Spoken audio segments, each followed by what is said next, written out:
alguns mandamentos extremamente importantes, de uma elevação espiritual muito grande, de uma elevação moral muito grande, né? O nivelamento é por cima, o nivelamento não é por baixo, porque os judeus, os hebreus, deveriam se atentar a estes mandamentos, a estas leis. Mas o peregrino que caminha entre vós também deveria se atentar, também deveria obedecer tais leis. E a Paraxá, no ciclo completo, ela começa trazendo as observações sobre Yom Kippur. Mas no ciclo que nós lemos hoje, ela traz justamente algumas questões morais. Ela começa nos trazendo sobre os locais exclusivos para os sacrifícios, para as oferendas, para as adorações, né? Isso é muito importante, que nós tenhamos total ciência, porque aquele que erra por ignorância também erra. Aquele que peca por não conhecer a lei também está pecando. No dia do seu julgamento, no dia do juízo, o tribunal celeste não o poupará se ele disser que não sabia, que não estava sabendo. A culpa dele será dobrada por não saber e por ter cometido aquela transgressão. Então, o Eterno faz muita questão que nós conheçamos tudo, exatamente tudo, nos mínimos detalhes, em relação ao nosso comportamento, em relação à nossa ligação que temos com o que é mais sagrado. E os sacrifícios eram um ritual extremamente sagrado, que nos foi deixado para perdão dos pecados. Os animais que eram sacrificados, eles estavam cumprindo um papel no nosso lugar, porque caso contrário nós pagaríamos com a própria vida quando pecássemos, quando cometêssemos, né, uma infração da lei que assumimos cumprir.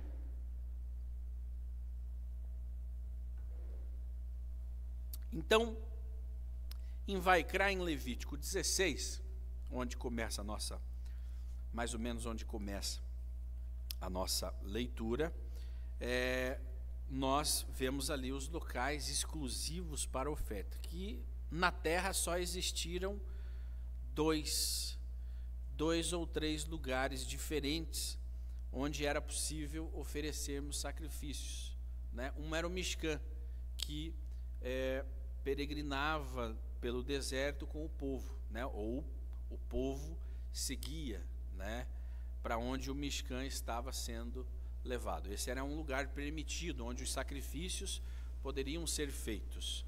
Outro lugar era no templo, em Jerusalém. Mas nós tivemos um outro lugar onde permaneceu-se o tabernáculo, o Mishkan, até que o templo fosse construído. Eu só agora não me recordo a cidade, né, em que esse Mishkan permaneceu, até que o templo fosse construído. Se você que está acompanhando aí lembrar do nome dessa cidade, pode compartilhar com a gente aqui no chat, para passarmos essa informação. Mas uma coisa muito importante era a leitura que nós fazemos hoje, a leitura que a humanidade faz hoje, que algumas religiões abraâmicas fazem hoje sobre o sacrifício, né? Muitas nações puxaram para si, né? Muitas nações subverteram o sacrifício, né? Transformaram o sacrifício em uma intenção. Algumas religiões baseadas na Torá, vamos falar das que se baseiam na Torá, porque outras nós não temos o conhecimento, né, de como funciona, mas nestas que se baseiam, entre aspas, na Torá, para decidirem que a forma de sacrifício, a forma de perdão de pecados mudou, né? Essas agem erroneamente, essas acabam transgredindo. Mas a proibição principal é para o judeu. O judeu não pode oferecer sacrifícios fora do templo, fora do Mishkan, do tabernáculo. Era extremamente proibido e era uma ação passiva de julgamento, e a sua condenação seria a morte. Era extremamente proibido. Então, isso nos traz uma seguinte leitura, trazendo para os nossos dias, né? Onde nós estamos oferecendo os nossos sacrifícios, né? Os lugares. Na paraxá anterior, nós vimos sobre a morte dos filhos de Aarão, que acenderam o fogo no momento errado, na hora errada, no local proibido, e sem estarem preparados, sem terem autorização para fazerem aquilo. E aqui nós vemos isso claramente, né? Essa proibição, conforme vos foi mencionado, os sacrifícios têm de ser abatidos dentro do recinto do tabernáculo. Portanto, qualquer homem da casa de Israel que abater um boi, cordeiro ou cabra designado como sacrifício dentro do acampamento, ou abater fora do acampamento, em vez de trazê-lo à entrada da tenda da reunião para ofertar como sacrifício a Deus, abatendo no pátio diante do tabernáculo de Deus, tal ato será considerado para esse homem como se ele houvesse derramado sangue de uma pessoa, mesmo que alguém abata tal animal consagrado dentro do pátio, como deve. Porém, faça a aspersão do seu sangue fora do pátio, considerar-se-á como se tivesse derramado sangue. Ambos os casos, esse homem será cortado do meio do seu povo, morrerá prematuramente em seus filhos. Olha só, a intenção dessa proibição, dizem os sábios, é que os israelitas realmente continuem a trazer a Deus suas oferendas festivas, promotoras de paz, as quais até agora eles estavam acostumados a abater em qualquer lugar no campo aberto, mas que as tragam a Deus a partir de agora à entrada da tenda da reunião, ao sacerdote, e as abatam ali como oferendas promotoras de paz a Deus. Leigos podem abater sacrifícios, mas só o sacerdote aspergirá o sangue sobre o altar, situado à entrada. Então, havia uma legislação referente a este momento de sacrifício. Nem todos estavam aptos, mas aquele que estivesse apto, ele tinha que levar o seu sacrifício para o templo, para que fosse abatido na tenda da reunião, no Mishkan, né, a estrutura que estava no deserto, ou no templo sagrado em Jerusalém. Isso nos dá uma noção muito clara e muito óbvia sobre aonde nós oferecemos os nossos sacrifícios. Sabemos que hoje não existe o sacrifício de forma literal, da forma física como está aqui, né? Hoje os nossos sacrifícios são as rezas, as penitências. Em Yom Kippur, por exemplo, nós sacrificamos nossas almas, justamente porque fomos impedidos de ter o templo sagrado. Não há mais o templo, foi destruído, o povo de Israel foi disperso na diáspora até 1948, né, do ano 60, da destruição do segundo templo pelo imperador romano, até 1948 o povo de Israel esteve disperso. Em 1948 o Estado de Israel foi reestabelecido, mas ainda restam alguns outros acontecimentos para que esse restabelecimento seja pleno, como a reconstrução do templo.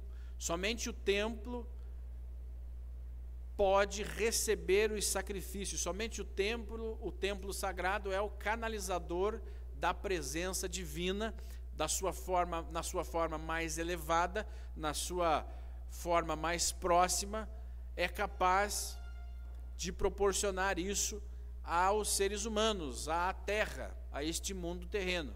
Sem o templo, com todos os seus formatos, com todas as suas regras, as suas dimensões, somente este lugar é capaz de receber a presença divina, como acontecera no Éden e como acontecera no deserto com o nosso povo de Israel, que estava em momento de isolamento.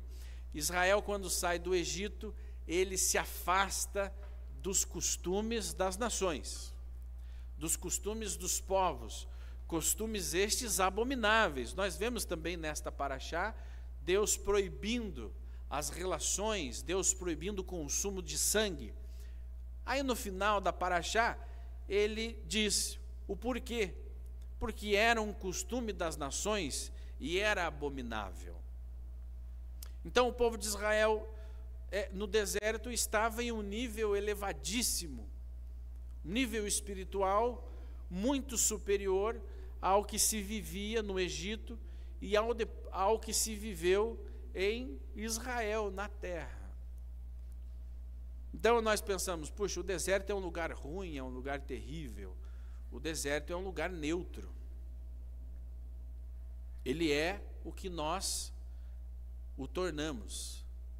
Nós fazemos do deserto um lugar bom ou um lugar ruim. E nesse caso, Israel viveu o seu melhor momento de espiritualidade, ali onde ele recebia a presença divina. Conseguiu manter isso depois na terra de Israel, quando tomou a terra, conforme as ordenanças, mas a moralidade, a imoralidade, a idolatria, o ódio gratuito sempre tomava conta dos corações dos nossos irmãos, dos nossos pais. E como consequência disso, o templo era destruído e o povo de Israel não podia mais ter os seus pecados perdoados através dos sacrifícios. Não poderia mais ter a presença divina, não poderia mais conversar com Deus daquela forma.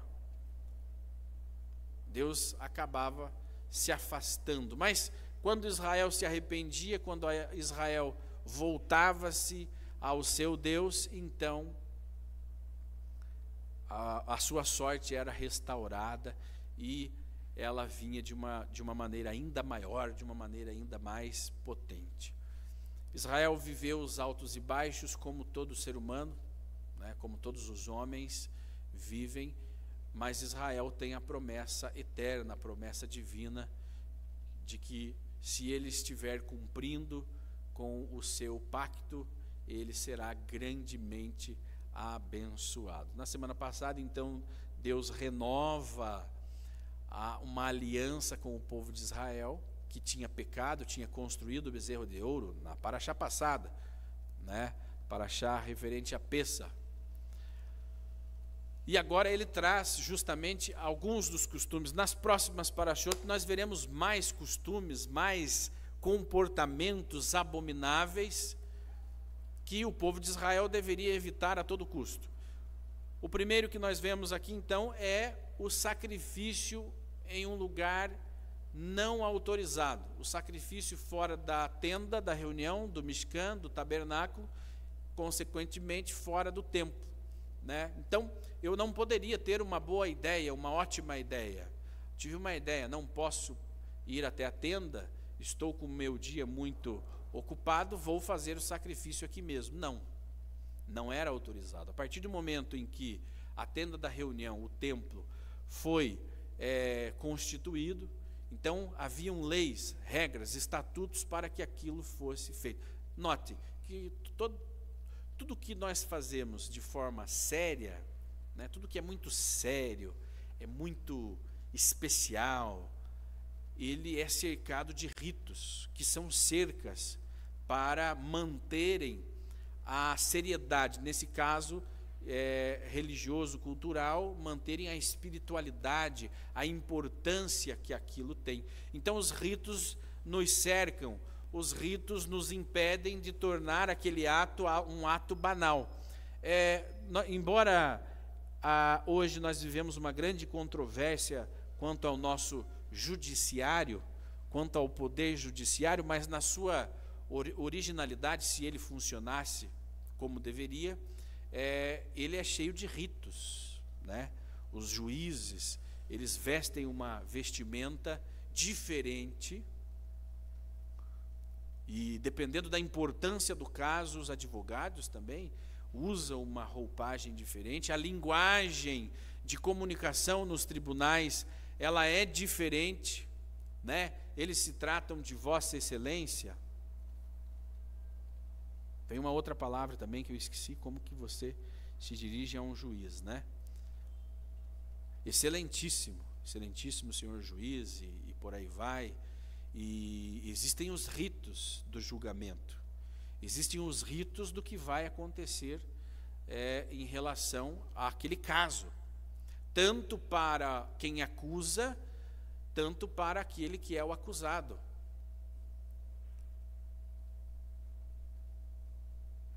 Então, existe o rito do casamento. Em diferentes culturas, em diferentes manifestações culturais, existe um rito, existe algo que dê sentido, que torne aquilo especial. Então, para não banalizarmos os sacrifícios, porque quando pecávamos, quando queríamos agradecer a Deus pelo que Ele estava nos proporcionando, quando cometíamos algo muito ruim, nós deveríamos oferecer sacrifícios, deveríamos pagar, ou deveríamos ofertar para agradecermos. Mas não poderíamos fazer isso no quintal de nossas casas. Portanto, hoje, a organização judaica religiosa, os nossos sábios, reorganizaram a forma de adoração do judaísmo. Após a destruição do segundo templo, aí nós passamos a viver o judaísmo rabínico, onde os rabinos, os mestres, então, redefiniram como os judeus agora adorariam a Deus, como eles se aproximariam de Deus, como continuaria o serviço sagrado. Ora, não temos mais o templo, não temos mais o Mishkan, não temos mais a casa sagrada. Os ritos acabaram, não existe mais a linhagem sacerdotal. O sumo sacerdote já não está mais no comando. Então, os rabinos, os professores, os mestres daquele tempo reorganizaram o serviço sagrado. Então, o serviço não foi extinto. O serviço sagrado, a forma correta de adoração, a forma correta de sacrifício, ela não foi extinta. Ela não acabou. Ela foi reorganizada. Agora, visando a estrutura que temos, o que nós temos hoje. E como, dentro do que nós temos hoje, manter uma santidade elevada. Criaram-se os centros de estudos, surgiram as sinagogas, porque na época do templo, as sinagogas eram casas de estudos. Todo esse serviço que nós fazemos, essa ritualística, parte dela era feita no templo. As sinagogas, os judeus se reuniam para debater em Torá, para estudar em Torá, assim como fazemos hoje. Mas, com a destruição do templo sagrado, a inexistência do tabernáculo, então as sinagogas acabaram assumindo esse papel mais elevado de receber a adoração, de receber os sacrifícios. Mas agora não são mais os sacrifícios de sangue. São os sacrifícios de alma, de conduta, que nos elevam, que nos colocam mais próximos de Deus. Então, hoje, o sacrifício de animais está proibido. Mas por que está proibido? Por que não é feito? Porque não temos o tempo. Só poderia ser feito no Mishkan. Nosso irmão aqui, como que é seu nome? En relación a los sacrificios. Mas qual que é o seu nome? Mário. Mário, pode falar. Obrigado, hermano. En relación a los sacrificios, como nossos sábios falam que não há templo, não há animais para oferecer, enfim. Há uma palavra muito importante em Isaías, em capítulo 1, queria compartilhar para vocês, acerca de como Hashem llama a atención de las personas que se acercan a Él, pero no tienen una conducta correcta delante de Él. Su forma de vida es incorrecta. Entonces, quería compartir esta palabra que Hashem dice: o que os faz pensar que desejo seus muitos sacrifícios? Diz o Senhor: estou farto de holocaustos de carneiros e da gordura de novilhos gordos. Não tenho prazer no sangue de touros, de cordeiros e de bodes. Quem lhes pediu que fizessem esse alboroço por meus pátios quando vêm me adorar? Parem de trazer ofertas inúteis. O incenso que oferecem me dá náusea. Suas festas de luna nova, seus sábados e seus dias especiais de jejum são pecaminosos e falsos, e não aguento mais suas reuniões solenes. Odio suas festas de luna nova ou celebrações anuais. São peso para mim, não as suporto. Não orarei para vocês quando levantarem as mãos para orar. Ainda que oferecerem muitas orações, não os ouvirei, pois suas mãos estão cobertas de sangue. Lavem-se, limpiem-se, removam seus pecados de minha vista e parem de fazer o mal. Aprendam a fazer bem e busquem a justiça, ajudem aos oprimidos, defendam a causa dos órfãos, lutem pelos direitos das viúvas. Venham, vamos a resolver este assunto, diz o Senhor. Embora seus pecados sejam como o escarlate, eu os tornarei brancos como a neve. Embora sejam vermelhos como a carmesim, eu os tornarei brancos como a lã. Amén. Quería compartir esa palabra en relación de que los sacrificios deben ser en oración, pero nuestra conducta debe ser íntegra delante de Hashem. Obrigado, irmãos. Bem, Aharon. Shabbat Shalom, complementando o que o pessoal está falando, né? Eu vou me apegar ali ao versículo do capítulo 18, do versículo 5. E guardareis os meus estatutos e os meus juízos, cumprindo os quais o homem viverá por eles. Eu sou o Eterno. Em que diz o seguinte, né, que a ciência e a virtude não são privilégio de ninguém, seja esse pequeno ou grande, rico ou pobre, israelita ou não. Pois o que diz o versículo, o homem viverá por eles. Tanto um pagão virtuoso e instruído, tanto um Cohen.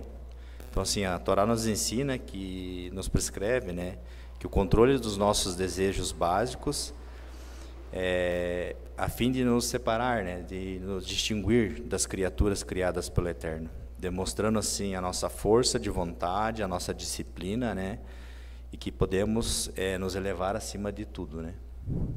Shabbat Shalom. Mais alguém, Dominique? Ok. É isso mesmo. Então, a busca do indivíduo, do homem, sempre deve ser a elevação espiritual. Ele deve se encontrar apto. E essas leis, esses mandamentos que nos são colocados, é justamente para nos mantermos dentro nos mantermos preparados e prontos para os sacrifícios. Embora não mais hoje fazemos sacrifícios de cordeiros, de carneiros no templo, né? Não derramamos sangue como sacrifício, mas sim oferecemos nossos sacrifícios, né, nessa forma espiritual, né, dentro das nossas sinagogas. Agora, nós entendemos com isso, né, que nem todas as pessoas estão aptas e nem todos os lugares estão aptos a receberem a adoração a Deus. Existe a forma correta, a forma certa. Você pode perceber no seu sidur de rezas, né? Você percebe no rito de Shacharit, no rito de Kabbalat Shabbat. Todo o judaísmo ele é moldado em ritos, em cercas que nos conduzem para uma adoração perfeita. Os rabinos buscaram organizar isso para que pudéssemos, dentro de nossa insignificância, dentro de nossas limitações, para que pudéssemos nos aproximar o máximo possível do trabalho, do serviço que era realizado no Mishkan. Então, os ritos servem para nos elevar, servem para desconectar-nos do mundo externo, e essa paraxá fala justamente sobre isso, sobre essa desconexão com o mundo comum, com o dia, com o mundo profano. O que é o profano? O profano é aquilo que é comum, aquilo que para nós é normal. Então, o Shabat, a adoração, as rezas, as leituras, toda forma de conduta na sinagoga, ela não deve se tornar comum a nós. Ela deve se tornar especial, sagrada. É o que nos proporcionará a conexão com o sagrado. É o que nos aproximará, é o que nos torna aptos a recebermos essa conexão, a recebermos de volta aquilo que emanamos aos céus. Portanto, mais uma vez, nem todos os lugares estão aptos para receberem a adoração, para receberem o sacrifício. Aí você leia como quiser.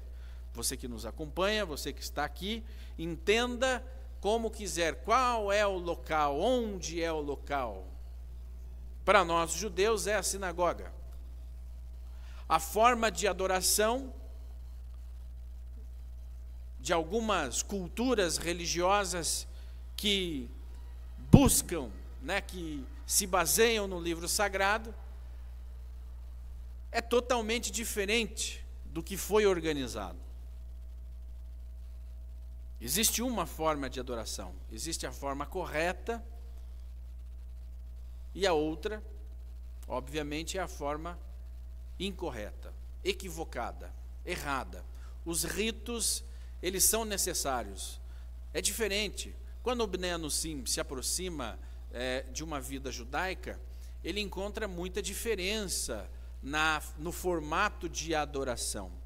Ele está acostumado com um outro rito, se é que existe rito, no lugar onde ele veio. Nós bem sabemos historicamente que o imperador Constantino, criador do cristianismo, criador da Igreja Católica, ele se baseou no judaísmo para definir o funcionamento da igreja, o funcionamento daquela nova religião. Inclusive os judeus foram convidados. O Império Romano estudava, ora, como poderemos triunfar eternamente? Afinal de contas, os judeus já estão aí há milênios e continuam judeus. Os persas desapareceram, os babilônicos desapareceram, Roma está caindo, mas Israel, os judeus estão em pé. Os seus ritos os mantêm, aquele templo sagrado os mantém unidos. Então Constantino fez uma oferta aos sábios, aos condutores do judaísmo naquela época. Vamos formar uma só religião e vamos governar eternamente. Obviamente que Israel declinou. Os nossos sábios, os nossos regentes daquele tempo declinaram. Não fazia sentido juntar-se a outros deuses. É proibido, né? A idolatria é proibida para o judeu.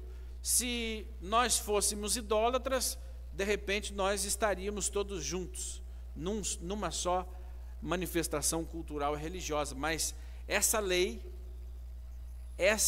nos protegeu de nos tornarmos, ou do povo de Israel, se tornar católico, se tornar cristão, ou seja, adorar outros deuses. A proposta de Constantino e daqueles homens de seu tempo era ter uma só religião, né? O ecumenismo, uma só religião, mas com muitos deuses, né? Com muitas formas de adoração.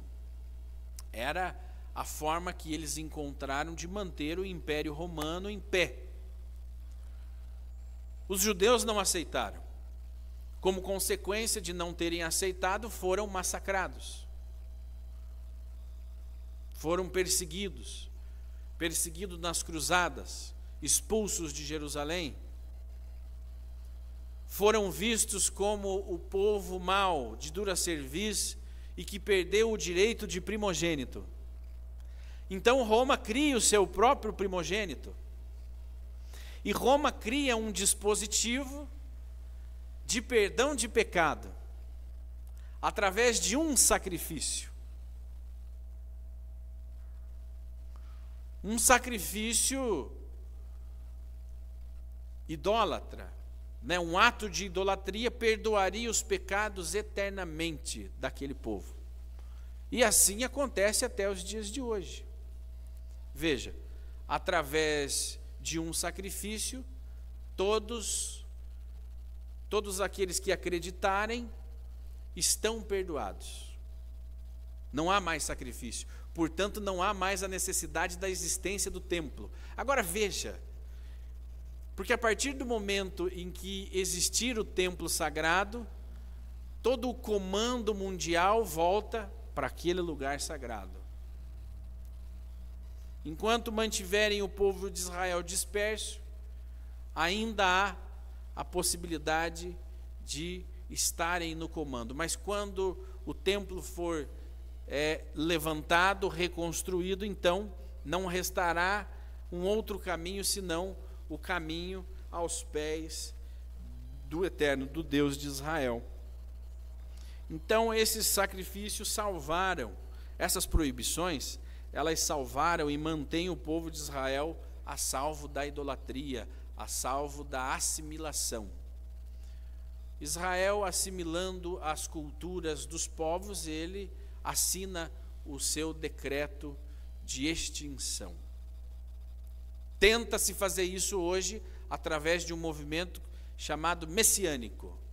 Tenta-se, veja, você pode olhar para aquelas pessoas, né, e grande parte dos Bnei Anossim passaram por esse momento de messianismo, grande parte dos Bnei Anossim.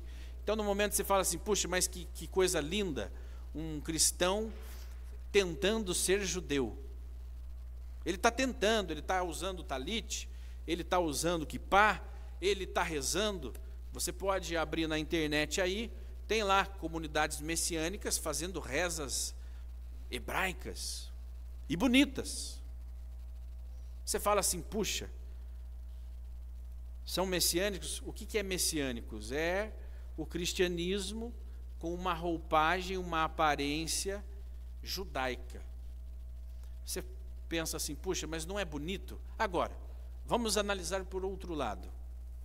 Quem criou o messianismo?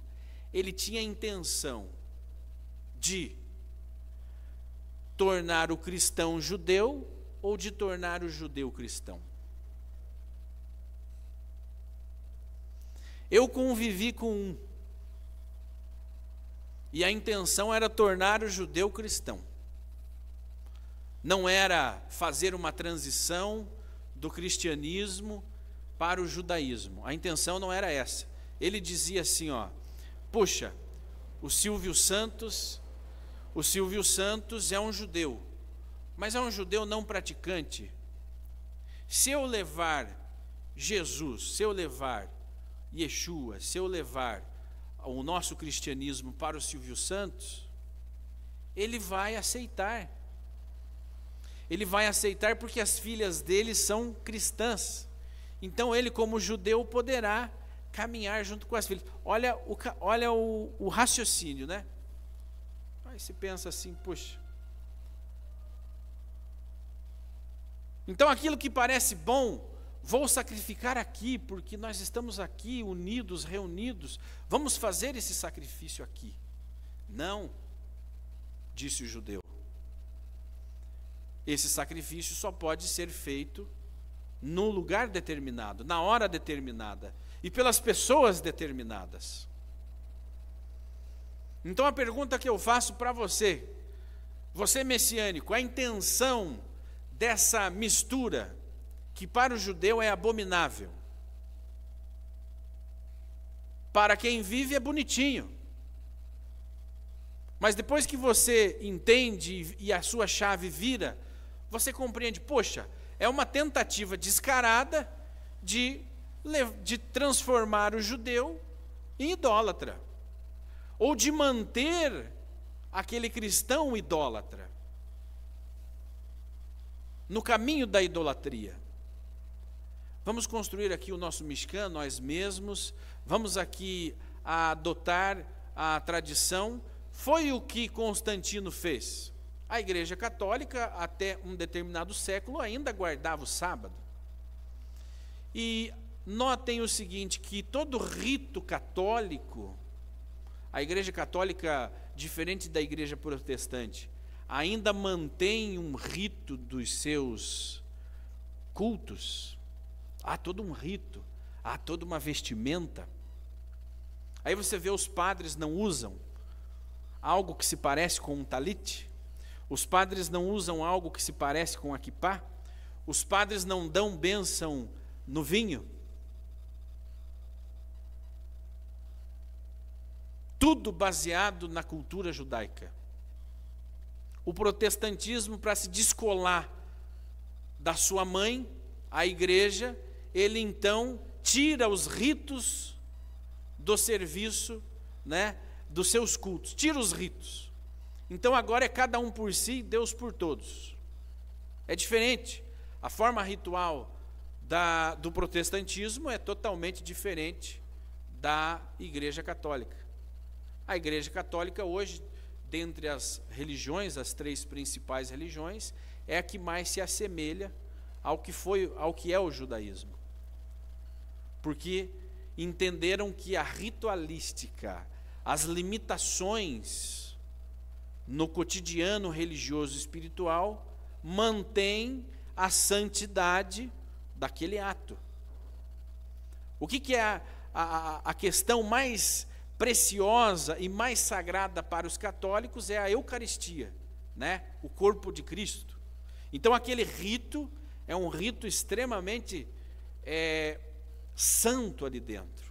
Somente pessoas consagradas podem realizar aquele momento. Eu não entendo profundamente sobre os ritos católicos. É de forma muito superficial. Nunca estive dentro de uma celebração católica, mas estudando, acompanhando, você percebe a semelhança. Inclusive o Papa Bento XVI, quando assumiu, ele fez a brahá do vinho em hebraico. Baruch atah Adonai borei peri hagafen. Estendeu numa celebração no Vaticano. Então toda a origem católica é baseada no rito judaico, no rito dos judeus. Porque você não cria nada, você copia e tenta aperfeiçoar. Já existia toda a ritualística de conexão com o sagrado. Ora, não são bobos, afinal de contas, como manter a conexão? A conexão sagrada está com os judeus, ok. Como que eu posso replicar isso aqui onde eu estou? Vamos copiar as ritualísticas. Vamos fazer o que os judeus fazem. Agora, a cada cópia, a cada formato, há a descaracterização. Veja, as nossas células, elas se reproduzem e elas se copiam, né? Cada célula é uma cópia de uma outra célula, que é uma cópia de uma outra célula, que é uma cópia de uma outra célula, e a cópia final já não é mais igual à original, a que foi criada. ela se deteriora e nós envelhecemos e um dia morremos. E assim é com essa tentativa de conexão com Deus. Deus tem um povo escolhido, Israel. Ok, as demais nações querem a conexão com Deus, mas não querem as leis. Não, as leis são muito pesadas. O que eles chamam pejorativamente de Velho Testamento é muito pesado, é arcaico. A Torá é arcaica, a Torá é, inclusive, uma pessoa que eu admiro muito, Pablo Marçal, ou você gosta ou você odeia esse homem, numa sessão de perguntas, ele é muito inteligente, na minha opinião, numa sessão de perguntas, ali das suas palestras, uma senhora, ele fala um pouco de religião, uma senhora se levantou e falou: olha, eu queria saber como eu estudo a Bíblia, começo pela Torá ou pelo Novo Testamento? Por onde eu começo a Bíblia? Eu comecei pela Torá. Aí ele disse para ela: não, pela Torá não, a Torá é muito pesada, leia apenas os provérbios. A Torá é pesada para as nações, por isso que elas não aceitaram a Torá. O povo de Israel aceitou. Somente o povo de Israel teve a coragem de aceitar. Teve a força, teve o desejo, e sem pensar duas vezes, apenas aceitou a proposta. Agora, hoje, as demais nações querem se conectar com Deus, mas não conseguem da forma direta como Israel se conecta. Destruíram duas vezes a casa divina. Destruíram duas vezes o templo sagrado. Aproveitaram-se que Israel estava distraído com a idolatria, com a imoralidade, com o ódio gratuito, e destruíram o templo sagrado duas vezes. Porque com o templo as nações não têm esperança alguma de conexão direta. O templo é a chancela de que Deus está no meio do povo de Israel, de que Israel é a nação sacerdotal. Quem estava apto a trabalhar no templo? Houve uma escolha, houve uma seleção. Os levitas, apenas os levitas poderiam fazer o trabalho no templo. Então, quando as nações observam aquilo, ficam atônitas. Poxa, quando as nações veem Israel prosperando, Israel rico, Israel expandindo seus territórios, quando as nações veem o templo de Salomão, como ele foi construído, como era o governo do rei Salomão, as nações sentem ciúmes. Ora, quem dera fôssemos nós.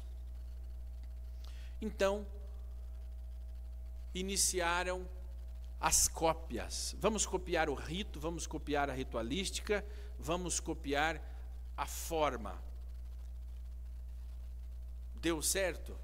Hoje nós vemos aí formas muito diferentes, formas ridículas, formas que para nós são até ofensivas, de tentarem se achegar a Deus. Alguns pulam, deitam, rolam no chão, né? Então, eu chamo a atenção e eu chamo a atenção de você que está nos acompanhando, que de repente você pode se sentir ofendido. Poxa vida, quer dizer, somente vocês estão certos? Não, não se trata disso. A paraxá que nós estamos estudando hoje, baseada na Torá, ela nos diz o certo e o errado. E se você tiver a capacidade de ter um senso crítico, você será capaz de analisar o que está certo e o que está errado. Olha, o que eu estou vendo, o que nós vemos por aí não está de acordo com o que está escrito aqui. Então, nós já temos um valor. Para emitir senso crítico, nós precisamos de valores. Os nossos valores não são os mesmos valores que os seus. Portanto, a nossa conduta será diferente. A nossa forma de ver o mundo é diferente. E há algo muito perigoso hoje com a internet, porque a gente não sai na rua aí, né, falando o que nós falamos. Mas a internet, ela nos leva. A internet é uma grande rua, uma grande avenida, um grande calçadão. E todo tipo de pessoas acaba nos acompanhando. E eu tenho visto muitas manifestações antissemitas, quando os judeus, por um motivo ou outro, esclarecem como creem, ou no que não acreditam. Quando o judeu diz, olha, para nós, Jesus, Yeshua, seja lá o nome que você tem aí na sua cultura, na sua religião, para nós ele não é um Messias, ele não é um Salvador, não há um intermediário no judaísmo. As manifestações antissemitas começam de uma forma muito fácil.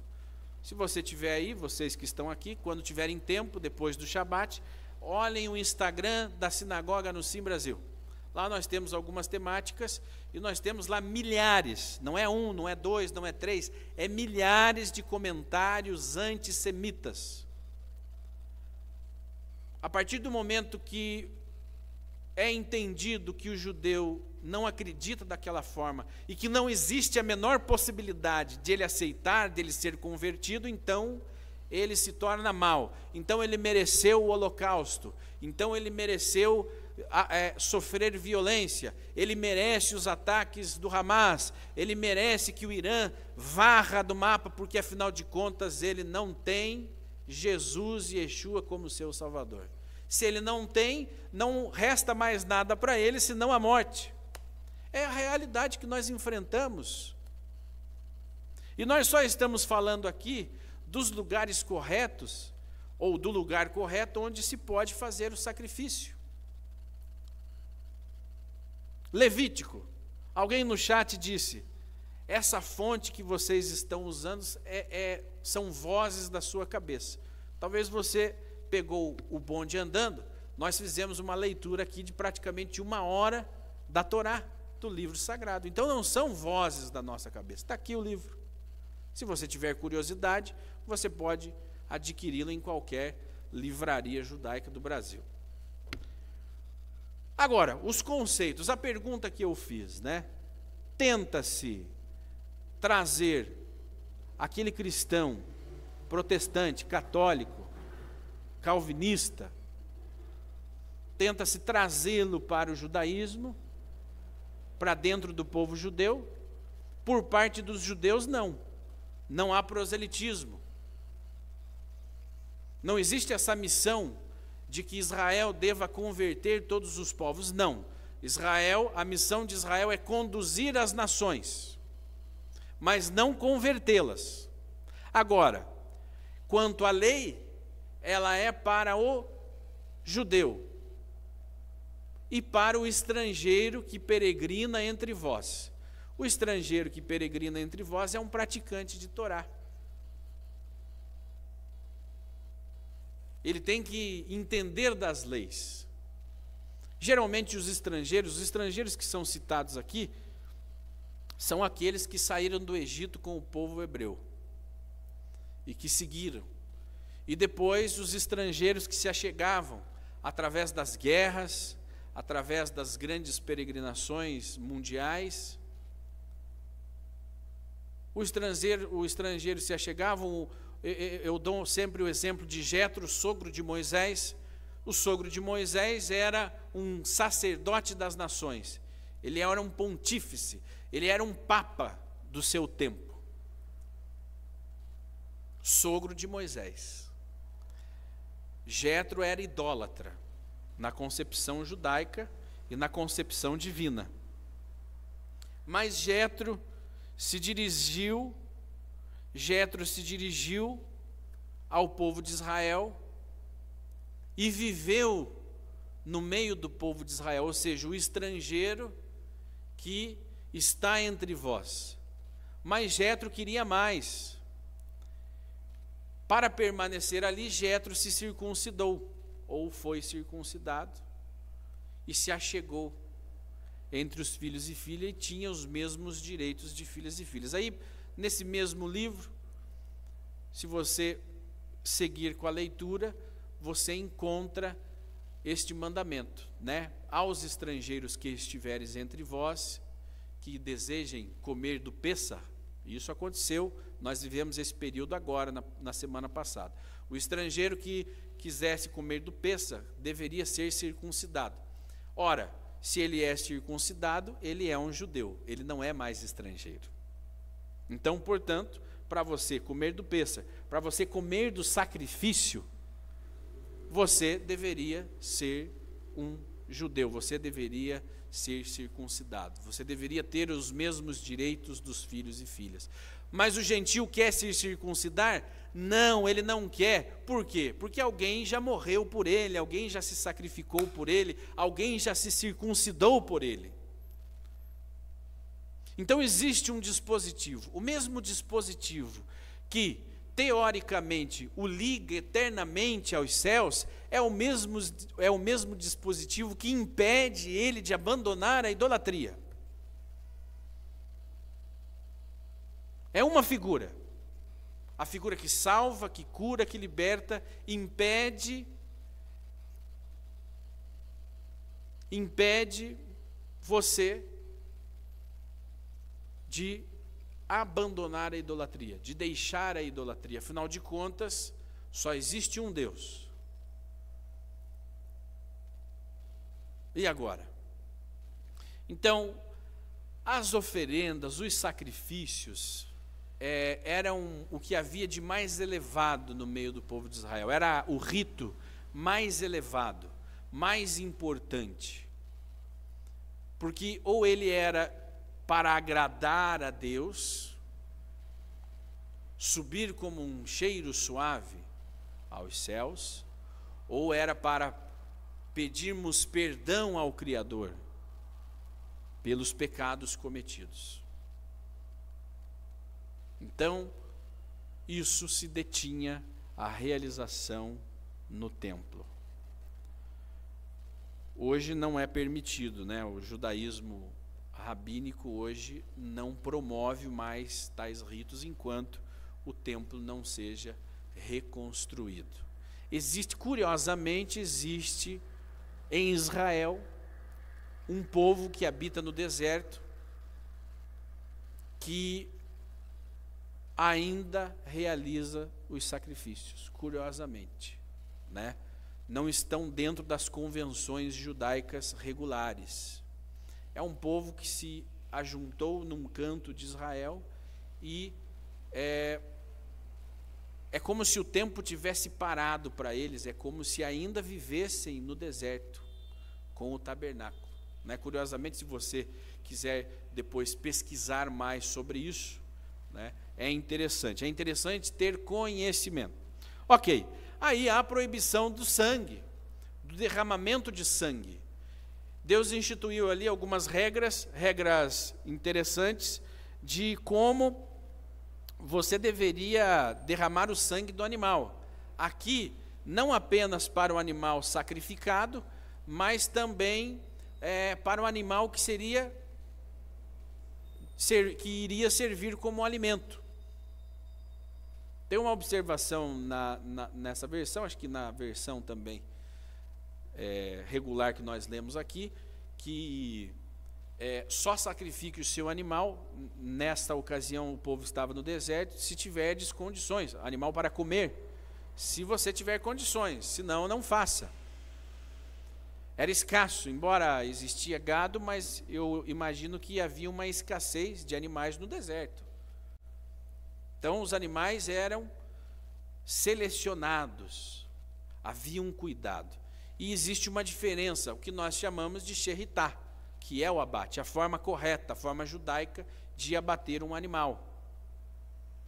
Hoje isso transformou em Israel, se tornou um mercado em Israel, né? O mercado da alimentação kosher, não apenas da carne, mas aí de todos os outros tipos de alimentos. É uma verificação minuciosa se aquilo ali foi feito dentro do rito pré-determinado.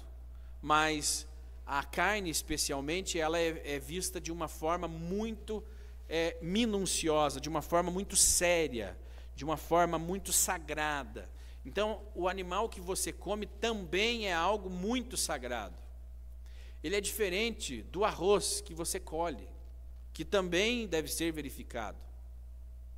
Por exemplo, não está aqui nessa paraxá, mas nós chegaremos lá, nós não podemos ingerir alimentos com bichinhos, com larvinhas.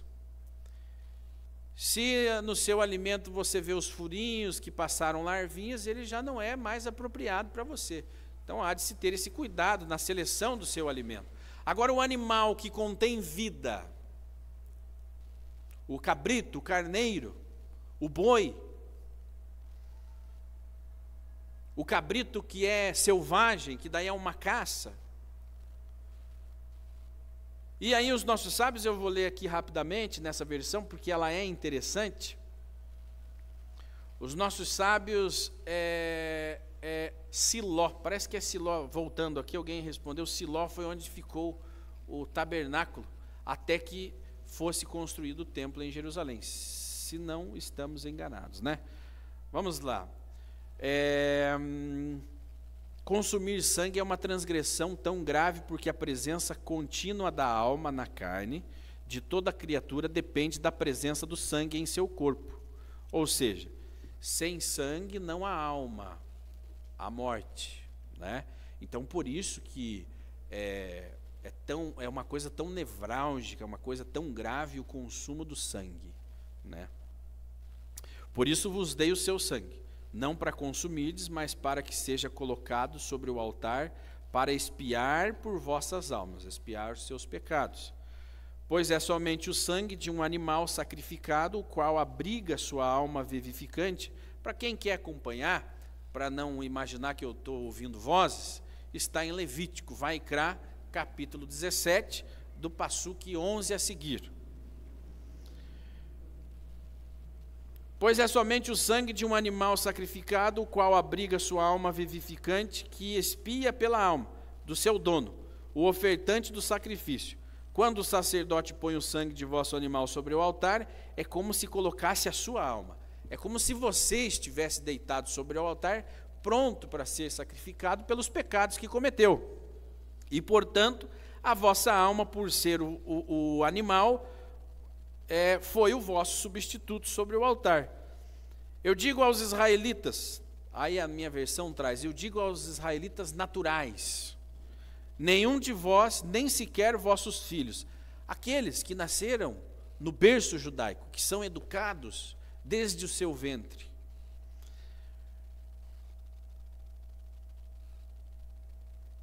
nem sequer vossos filhos menores consumirá o sangue de animais ou aves. Ok, nenhum hebreu, nenhum israelita natural, nem seus filhos pequenos podem consumir sangue.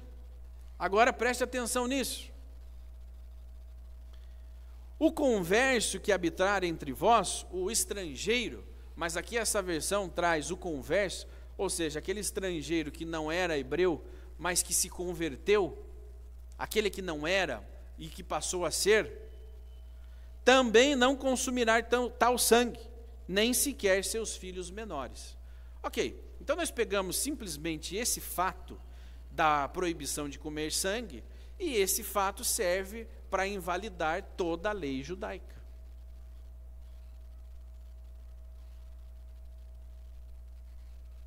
Afinal de contas, hoje nós temos pratos que são feitos de sangue. Pratos comuns, inclusive do interior. Né? Aqui no Paraná, eu acho que no Brasil todo, existe o chouriço. É uma iguaria feita à base de sangue, sangue do porco. Existem também pratos que são feitos com o sangue da galinha. Pratos comuns, não é nada importado, não é nada da culinária francesa. Pratos comuns nossos aqui que foram trazidos. Aí você diz, poxa, você não pode mais comer o chouriço. Poxa, mas eu gosto de chouriço. Essa lei aí é uma lei arcaica, porque agora os animais, e veja, é o sangue do porco que é usado, que é um outro animal que para nós judeus é proibido. Poxa, mas a lei proíbe a carne do porco. Não, mas não é, hoje não é mais porco, hoje é suíno. É uma mudança que a indústria fez para poder vender mais a carne do porco. Mas há uma proibição, e é uma das coisas, das diferenças mais simples entre os judeus e os demais povos. Os nossos primos árabes e os muçulmanos não consomem o porco também. Mas os nossos co-irmãos cristãos consomem, a grande maioria. E esse fato já é o suficiente para a lei ter sido abolida. Não são vozes da minha cabeça. Você que está nos acompanhando, que porventura pensa assim, tem uma explicação mística, espiritual, para convencer o judeu de que a lei foi abolida. Você emenda uma coisa na outra, uma lei na outra, rasga essa e afirma, a lei foi abolida. É uma coisa simples. Agora, a explicação para nós que estamos aqui. Por que não podemos comer o sangue? Porque no sangue há alma. Há algo muito sagrado, que não serve como alimento, serve apenas como sacrifício. Quando o sangue era aspergido no altar, quando havia o fogo, né? Quando o sacrifício era queimado, aquilo subia aos céus, como um cheiro suave. A vida, ela pertence ao Criador. Ele nos abençoa com a vida. Ele nos presenteia, mas não nos presenteia como alimento. Então é proibido a ingestão de sangue. Ainda mais o sangue do animal que serviria como sacrifício.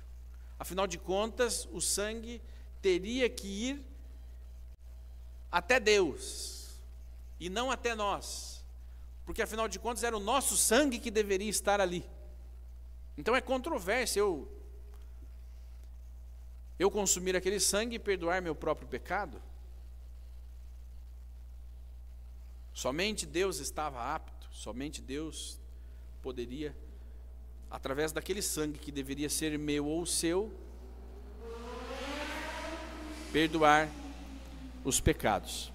Então não é simples também não é simples para que as pessoas entendam, para que as nações compreendam tudo isso. Existe uma complexidade do porquê, por que os sacrifícios eram feitos, como, quando, por quem perdoa pecado, como absorver. Não era um sacrifício, em determinados momentos eram 2 ou 3. Você oferecia um sacrifício de pecado, depois um sacrifício de paz, e depois um sacrifício de agradecimento. Existe uma lei complexa referente a essa ligação sagrada que nós temos com Deus, a esse dispositivo chamado perdão. Aí você faz. Por que nós falamos sempre e fazemos os comparativos entre o que nós vivemos hoje e o que nós vivemos no passado? É justamente para entendermos as diferenças. Parece uma coisa tão inocente, afinal de contas, é uma adoração. É uma tentativa de se achegar a Deus. Mas, dessa forma técnica, nós podemos entender o quanto aquela conduta, o quanto aquilo está distante do que realmente Deus quer para nós.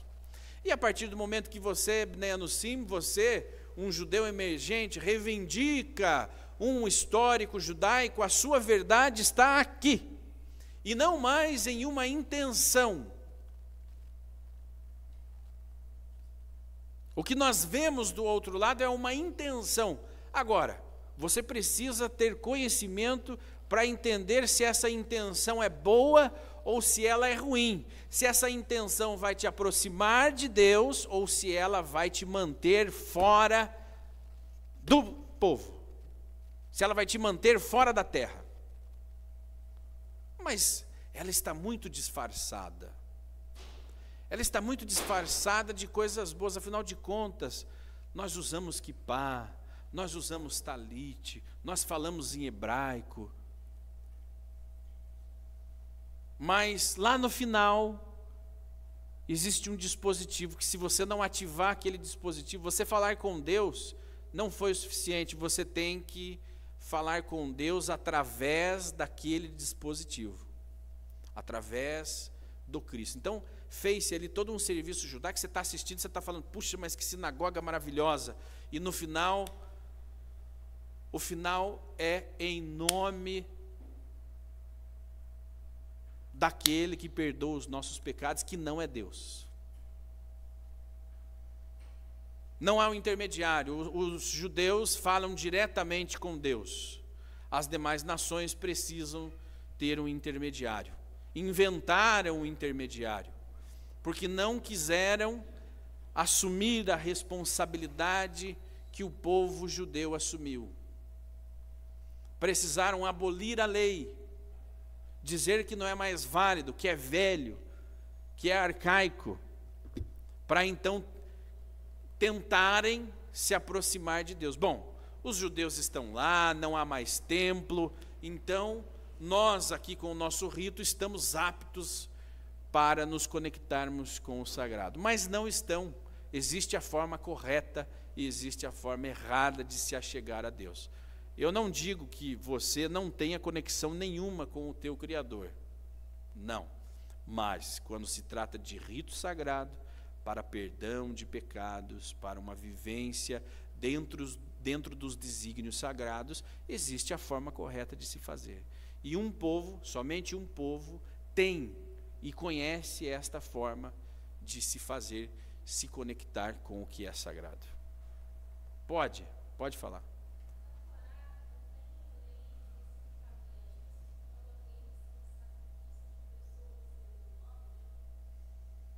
Tem.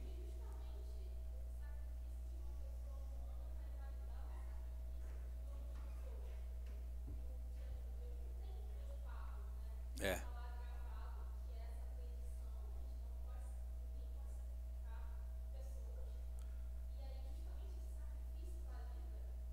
Exatamente. É.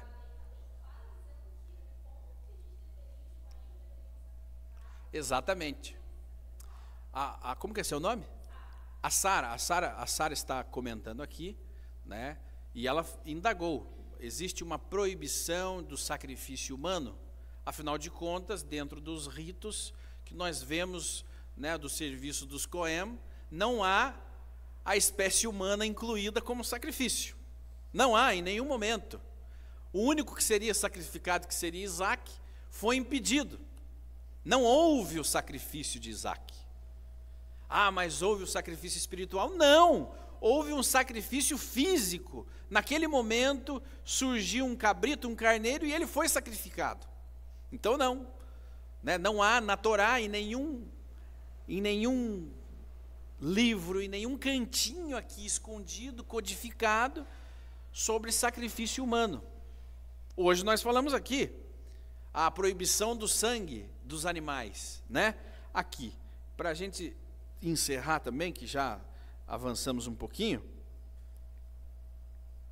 Não consumireis sangue de nenhuma carne de animal ou ave, pois a alma de toda carne é o seu sangue. Todos que consumirem serão cortados, morrerão prematuramente em seus filhos. Olha aí. Foi-vos ensinado que tocar ou carregar animais permitidos para o consumo, que tenham morrido de qualquer forma, que não o abate ritual correto, transmite impureza ritual. Bom, aí aqui nós temos sobre as aves, né? E é uma lei, quando você encontra um animal morto, seja ele puro ou impuro, ele já não serve mais para o seu consumo. E ao tocar naquele animal, você se torna impuro. Impuro até a tarde. Faz a imersão no mikve, após o pôr do sol, você está purificado novamente. Essa é a impureza ritual. Não vai dar tempo de falarmos sobre isso hoje. Nós nos atemos ao sangue. Deixa eu voltar aqui, que ele fala de alguns animais aqui. Ó, Assim eu digo aos israelitas: nenhum de vós, nem sequer vossos filhos menores, consumirá o sangue de animais ou aves. O converso que habitar entre vós também não consumirá tal sangue, nem sequer seus filhos menores. Se qualquer um dos israelitas natos ou dos conversos que habitam entre eles, note que sempre os israelitas e sempre aquele que se converteu, está incluso. O estrangeiro não está excluso de cumprir a lei, se ele habitar entre vós, né, e viver como um judeu e tiver os direitos dos filhos e filhas. E se o animal converso habitar entre eles, pegar em armadilha um animal selvagem ou ave que seja permitido consumir, ao derramar seu sangue ou o sangue de qualquer ave ou animal não domesticado por meio do abate ritual, ele cobrirá o sangue com pó. Quando se abaterem vacas, cabras ou carneiros domésticos, porém, não será necessário cobrir o sangue. Tampouco será necessário cobrir o sangue de animais proibidos para o consumo, se os matardes para outra finalidade. De todo modo, só comereis carne quando tiveres recursos para isso. Ou seja, nesse pequeno trecho que nós vemos, nós temos mais outra paraxá anterior, e esse ano a Hareimot está separada de Hareimot Kedoshim, onde falaria mais sobre os tipos de sacrifício. Mas aqui, pegando rapidamente, nós não temos nenhuma citação de sacrifício humano, de que um homem poderia. Muito pelo contrário, nós somos proibidos de comer o sangue, porque nós estamos proibidos de nos envolvermos naquele sangue que é para perdão de pecado, que é para expiação de pecado. Aquele sangue não é para nós, é para Deus. Aquele sangue deveria ser o nosso. Aí há essa interpretação: poxa, mas o sangue era por nós, né? O ser humano deveria morrer. Mas só que a lei não diz isso.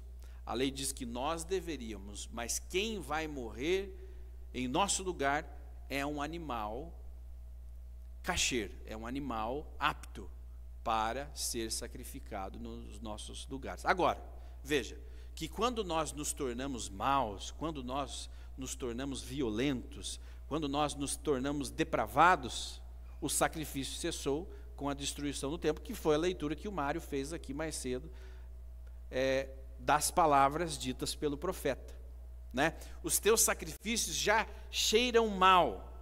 Por quê? Porque aquilo se tornou comum, se tornou profano. Eu pecava deliberadamente, sabendo que depois eu ofereceria um sacrifício e estaria tudo certo.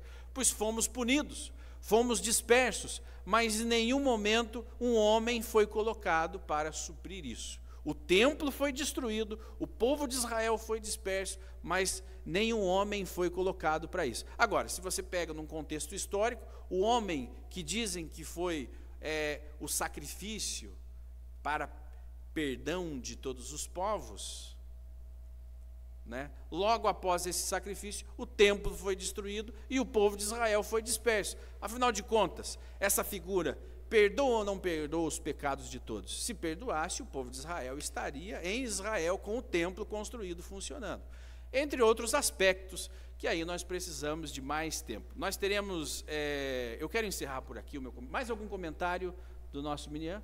Eu quero encerrar por aqui, já estamos avançados, e agradecendo a sua compreensão. A Torá, ela é simples de ser entendida. O problema é que as nossas mentes estão contaminadas e estão bloqueadas pelo nosso ego. Poxa, eu estudei teologia, eu fui todos os sábados lá na minha igreja, eu fui todos os domingos lá na minha igreja, eu tenho um conhecimento, então essa Torá é muito complicada de entender. Não é, está escrito aqui, ela é muito clara no que se deve, no que se não deve, até onde nós podemos ir, qual é o nosso papel neste mundo, que é transformá-lo num lugar apropriado para a morada divina. Mas só estaremos aptos a receber a morada divina quando não houver mais o ódio gratuito, quando não houver mais a idolatria, quando houver um conserto, ou seja, quando nós cumprirmos a lei. Se você quer aprender mais sobre isso, esteja conosco, esteja ligado, esteja acompanhando. Você que é de Curitiba e região, aliás, você do Brasil todo. 100 milhões de brasileiros possuem uma ascendência judaica. E agora? Agora você estude mais sobre isso, pesquise mais. A ignorância também fará você ser culpado. Ah, eu não sabia, eu não tenho culpa. Tem culpa, tem duas culpas. Por não estudar e por ter feito errado. Aquele que erra deliberadamente, ele também leva essa culpa, por saber e transgredir. Mas o que não sabe também está levando duas culpas.